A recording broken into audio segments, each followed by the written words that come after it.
Сейчас я нахожусь в Белом доме в парламенте. Все депутаты ушли на обед. Как мы видим, нет ни одного депутата. Но тем не менее, посмотрите, везде горит свет, везде включены компьютеры. Только в этих люстрах находится 1000 лампочек по 60 Вт, 60 киловатт-час.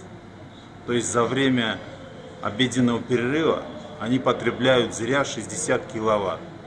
И это в то время, когда страна находится в энергетическом кризисе.